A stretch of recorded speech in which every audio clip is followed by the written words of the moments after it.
Hello, YouTube fans, here again. Hopefully you can hear me because we've got noisy fireworks. And what do I think of fireworks?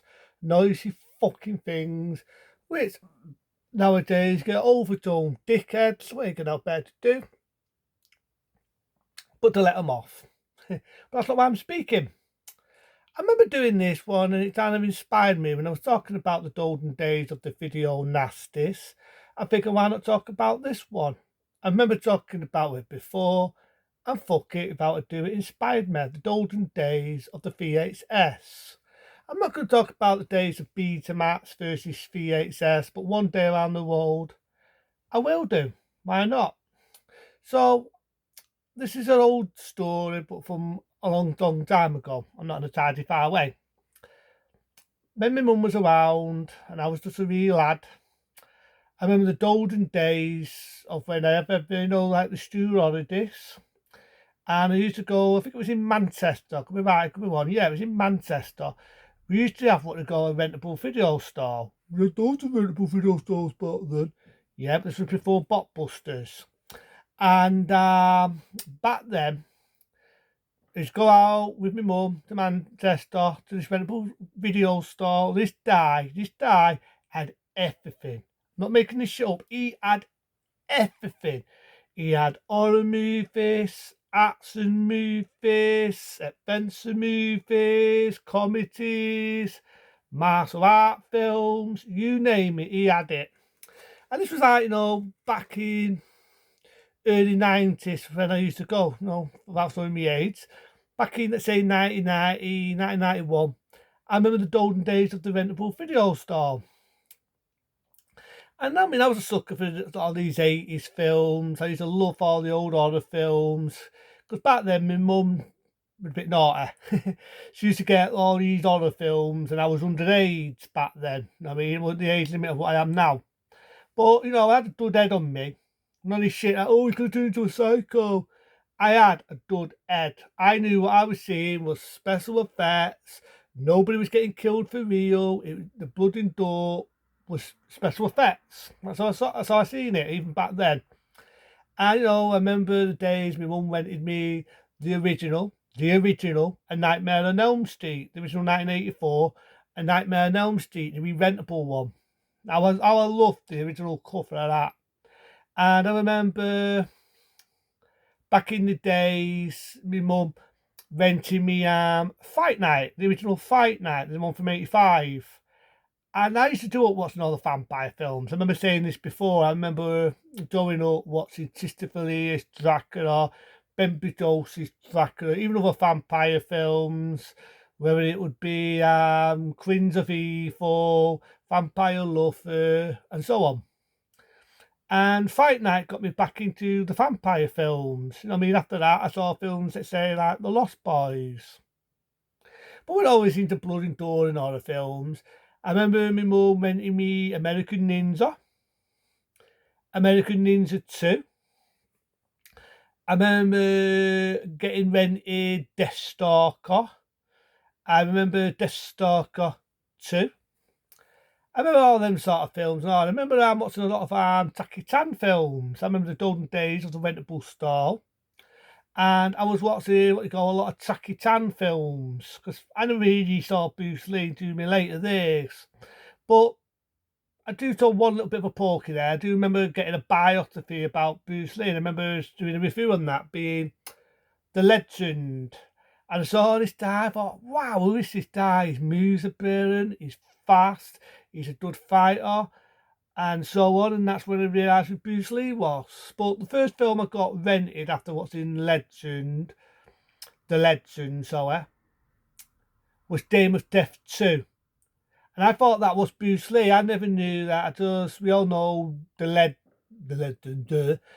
I meant to say Dame of Death, the original Dame of Death, was Bruce Lee's last film. Not even his last film, the film he never competed. We all know his last film would have been Enter the Dragon. But Dame of Death was the film he never competed. And it took me ages to realise that all they did was to use footage of Bruce Lee, they spiced it in, they used lookalikes. And when I look at it now, Dame of Death 2, I love it still, but it's a bit what pisses me off the fact they killed the character off of Bruce Lee. It kind of leaves a poor taste in my mouth, but I do enjoy it for what it is, you know. I enjoy that. I do watching a lot of the martial art films. I do watching loads. And the thing I loved about the rentable shop was it was physical. Wasn't all this fucking, you can put it on your hard drive, you can stream it and all this shit. It was physical. I used to love looking at some of the warrior films and the picture covers. The picture covers back then, the taxed me. How can I put it without sounding weird? The taxed me, because I looked at them, the art cover, the logo. I love the fact that every film had an 18 on it. All right, not all films, but Bidding Out had an 18 on it. It wasn't PC pussified. I love the fact it had bad language in it. Our fucking loan with the F word and bad language again and sets of innuendos. I miss that golden era. I miss it. I miss the bad language, the swearing, the effing, the deafing. I love it. I love films for that. I remember back in the old days, also renting out Manhunter. I love Manhunter. Very good film, psychological, expensive. I'm not normally into blood and gore murder films about a guy who's a serial killer, but in this occasion, I like that one. I like the fact it was very stylish, and I do know the director was the same director that given us Miami Vice, so it does have that Miami Vice feel to it. It's very stylish and slick. Big word to me, but yeah, I remember that. I remember back in the golden days getting rented. Day of the Dead. I love Day of the Dead, one of my favourite zombie films, apart from Zombie Fest Eaters. And, you know, even like Dawn of the Dead too. But yeah, I remember seeing Day of the Dead. I enjoyed that one. And it's like I say, I love looking at some of the old art covers.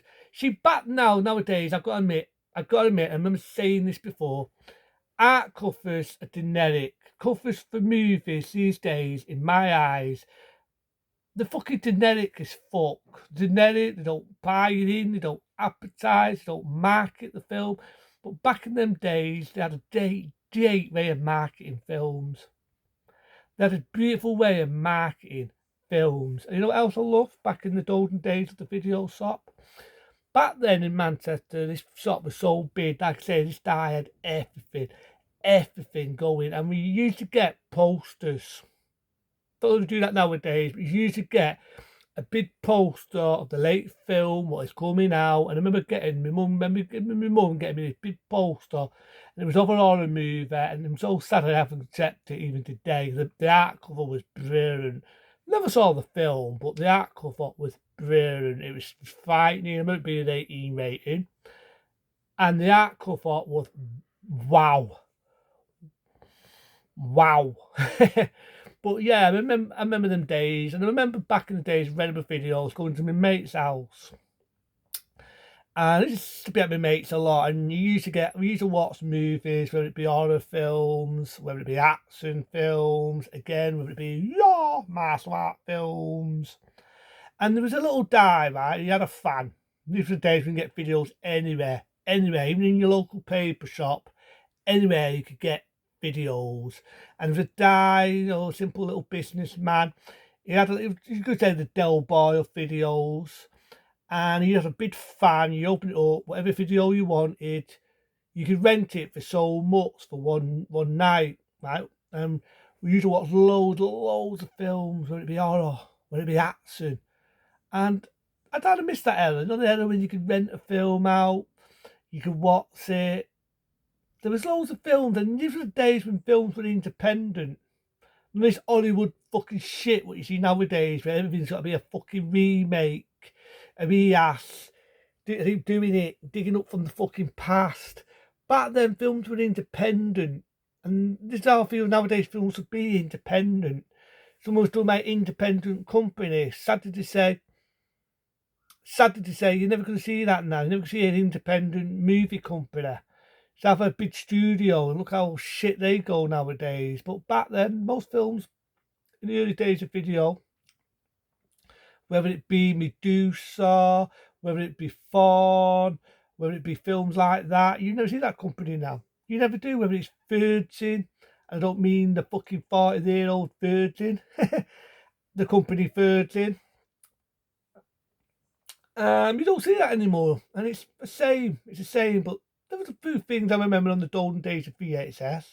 One day around the world, I'll talk a bit more about the days I remember of the videos and the films that taught me eye back when I was a wee lad. But into them, be smart, be safe. If there's anything you remember back in them golden days, let me know. Into them. See you later.